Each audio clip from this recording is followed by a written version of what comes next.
DD Tamil நேயர்களுக்கு அன்பு வணக்கம். நாம் இன்றைக்கு பாத எரிச்சல் அப்படிங்கிற ஒரு கண்டிஷனை பற்றி தெரிஞ்சுக்கலாம். இன்றைக்கு நம்மள பல பேருக்கு பார்த்தீங்கன்னா இரவில் தூங்கும் பொழுது காலில் கடுமையான எரிச்சல் இருக்கும். ஒரு சிலருக்கு எரிச்சலோடு சேர்ந்து வலியும் இருக்கும். இதற்கான காரணம் என்ன? பொதுவாகவே பாத எரிச்சல் அப்படின்னா முதல்ல நம்ம சர்க்கரை இருக்கா அப்படின்னு பார்ப்போம். சர்க்கரையோட அளவு அதிகமாக இருக்கான்னு பார்ப்போம். சரி, சர்க்கரை இதற்கு ஒரு காரணம். மேலும் ஹைப்போதைராய்டிசம் அப்படிங்கிற நோயிலையும் இது ஏற்படலாம். அல்லது உடலில் தேவையான சத்துக்கள் குறையும் பொழுது, எடுத்துக்காட்டாக விட்டமின் B12 டெஃபிஷியன்சி, நரம்புகளுக்கான விட்டமின் குறையும் பொழுது இந்த பாத எரிச்சல் ஏற்படலாம். விட்டமின் D குறையும் பொழுது அல்லது பல்வேறு சத்துக்கள் குறைபாடுகளையும் இந்த பாத எரிச்சல் ஏற்படலாம். சில பேருக்கு இந்த இடுப்பில் வலி இருக்கும் பொழுதும் இந்த பாத எரிச்சல் ஏற்படலாம். ஏன் இந்த பாத எரிச்சல் ஏற்படுது அப்படிங்கிறதுக்கு ஒரு சின்ன அறிவியல். நம்ம உடம்புல வலியையும் நம்மளுடைய உணர்வுகளையும் கடத்துவது சென்சரி நர்வ்ஸ் அப்படின்னு சொல்லுவோம். இந்த சென்சரி நர்வ்ஸ் சரியாக வேலை செஞ்சாதான் நம்ம காலில் உணர்வுகளை இந்த மூளை சரியாக புரிந்து கொள்ள முடியும். இதை ஆயுர்வேத முறையில் நம்ம அணுகலாம். ஆயுர்வேதத்தில் எப்பொழுதுமே இந்த 3 தோஷத்தின் அடிப்படையில் தான் நம்ம நோயை கணிக்கிறோம், தீர்வு செய்கிறோம். முதலாவதாக பார்த்தோம்னா வாதம். வாதம் என்பது உடல் முழுவதும் வியாபித்து உடலின் தேவைகளையும் வேலைகளையும் செய்கிறது. அதற்கு அடுத்தபடியாக உடலின் உணர்வுகளை சரியாக புரிந்து கொள்ள வைக்கிறது. இந்த வாதத்தின் தன்மை பார்த்தீங்கன்னா வறட்சி, குளிர்ச்சி. அப்போ இந்த இடத்துல எப்படி நம்ம பார்க்கணும்? ஒரு நோயாளி நீண்ட நாட்களாக நோய்வாய்ப்பட்டிருக்காங்க. அப்போ அவங்க தாதுக்கள் ரொம்ப பலவீனமாகும், உடல் வறட்சியாகும்.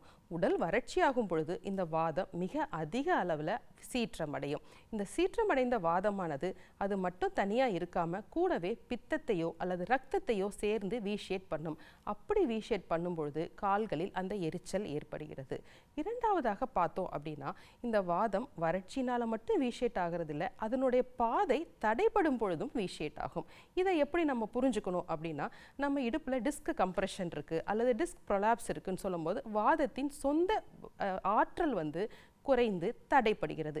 எப்போ நம்ம ஒரு பைப்பில் தண்ணி போகிறது தடைப்பட்டாலும் அது ஆப்போசிட் டைரக்ஷனில் மூவ் ஆகிற மாதிரி இந்த வாதமும் சீற்றம் அடைந்து கால்களில் போய் தங்கும் பொழுது அந்த பித்தத்தோடவும் ரத்தத்தோடும் சேரும் பொழுது எரிச்சல் ஏற்படுகிறது. இது ஒரு நுண்ணிய அறிவியல். ஆழ்ந்து நம்ம சிந்திச்சா மட்டும்தான் நம்ம அதை புரிஞ்சுக்க முடியும். அப்போ எப்படி நம்ம சிகிச்சையை ஏற்படுத்தணும் அப்படின்னா, வாதம்னாலே ஒரு வறட்சி. அப்போ நம்ம எப்படி கொடுக்கலாம்?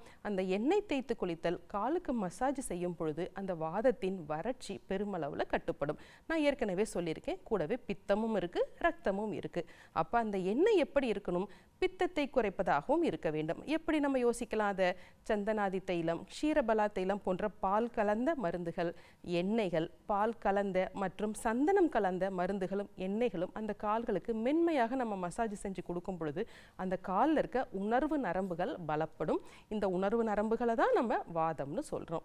வீட்டிலேயே இதுக்கு எப்படி நம்ம வைத்தியம் செஞ்சுக்கலாம் அப்படிங்கிறத பார்க்கணும். முதல்ல தாதுக்களை பலப்படுத்தணும். எப்படி பலப்படுத்தணும்? நீண்ட நாள் சர்க்கரை நோயாளிகளுக்கு தாதுக்கள் பலவீனமாகும்.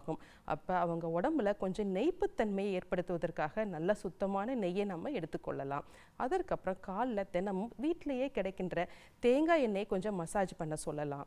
அல்லது நம்மளுடைய சந்தனம், வெட்டிவேர் அல்லது வேப்பிலை இந்த மாதிரியான பொருட்களை தண்ணியில் கொதிக்க வச்சு நன்றாக ஆறிய பிறகு அந்த எண்ணெய் தேய்ச்சி மசாஜ் பண்ண காலை அந்த கஷாயத்தில் சிறிது நேரம் வச்சிருக்கும் பொழுது அந்த உடல் சூடு பெருமளவில் கட்டுப்படும். அடுத்தபடியாக நான் ஏற்கனவே சொன்னதான், இடுப்பு வலி இருக்கவங்களுக்கும் இது ஏற்படும். அப்போ இடுப்பு வலிக்கு ஒரு சிறந்த தீர்வு அப்படின்னா ஆயுர்வேதத்தில் பஞ்சகர்ம சிகிச்சையில் வஸ்தி அப்படிங்கிற ஒரு சிகிச்சை செய்வோம். அந்த வஸ்தி சிகிச்சை செய்யும் பொழுது நரம்புகளும் தசைகளும் பலப்படும் பொழுது அந்த வாதம் இயல்பாகவே மாறும். பித்தத்திலிருந்தும் இரத்தத்திலிருந்தும் அது விடுபடும். இப்படி அந்த நோய்க்கு ஏற்றவாறு நம்ம படிப்படியாக நம்ம சிகிச்சை செய்யணும். சரி, நம்ம சிகிச்சையை பற்றி பார்த்துட்டோம். இது வராமல் இருக்க என்ன பண்ணணும்? ஆயுர்வேதம் என்றைக்குமே ஆயுளை கூட்டுவதற்கும் ஆரோக்கியத்திற்கும் பல வழிமுறைகளை அது நம்ம சொல்லியிருக்கு. உணவில் சீரான உணவு, நம்ம எப்பொழுதுமே கொஞ்சம் நெய் சேர்த்து சாப்பிட வேண்டும். எப்பொழுதும் உடலுக்கு எண்ணெய் தேய்த்து குளிக்க வேண்டும். ஏன்னா பித்தத்தின் இருப்பிடம் தோல், வாதத்தின் இருப்பிடம் உடல் முழுவதும். ஆகவே இந்த பித்தத்தையும் வாதத்தையும் சீராக வைக்க வேண்டும். தாதுக்களை பலமாக்கணும்னா எண்ணெய் தேய்த்து குளித்தலை முறையாக நம்ம பயன்படுத்தும் பொழுது பாத எரிச்சலில் இருந்தும் வலியிலிருந்தும் முழுமையாக விடுபடலாம். சரி நேயர்களே, இன்றைக்கு பாத எரிச்சல் பற்றி நம்ம தெரிந்து கொண்டோம். வேறொரு நிகழ்ச்சியில் சந்திக்கலாம். நன்றி.